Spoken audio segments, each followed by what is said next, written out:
rapidly monopolizing every aspect of the world's trade. Buying out the world's ports in nearly every country on the planet, to being the supplier of nearly 30% of the world's goods, China has made itself the king of every aspect of trade. Well, that is except for one aspect of world trade, and that is shipping. You see, despite investing hundreds of billions of dollars into the shipping industry, China is still behind two much smaller nations in regards to its shipping power. Japan, by most metrics, is the second most powerful shipping nation in the world, while having a population that is 91% smaller than that of third place China. But Japan's high ranking in the shipping industry kind of makes sense, because throughout popular culture, Japan is kind of known as the top shipbuilding nation in the world, and has been for the past 100 years. However, the true shipping superpower of the world is actually the small Mediterranean nation of Greece. You see, Greece has a population of just 10 million people. That's about half the population of the state of New York, or about 30% less than the population of the Los Angeles metropolitan area.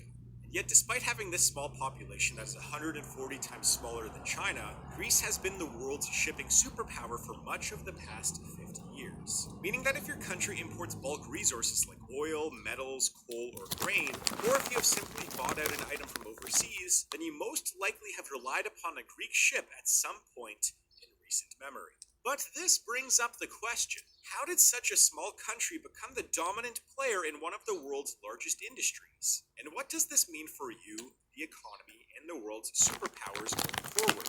Well, if you were to take a look at a map of Greece, you would see some of the key reasons why Greece has been such a big player in the world's shipping industry over the last 2,000 years. First of all, 80% of Greece is covered in mountains, and even though there are some benefits to having a mountainous country, one of the downsides is that it is tough to grow large quantities of food in mountainous regions. So, throughout history, Greeks have turned to the sea in order to get fish, and turned to maritime trade in order to get food like wheat and resources like gold.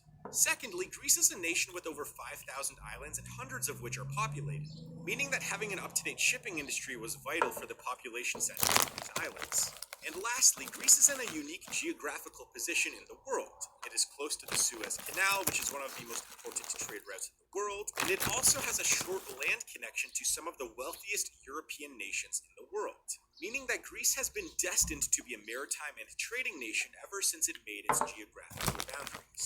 However, in modern times, it wasn't until about 80 years ago that Greece would truly begin to take over the world's shipping industry.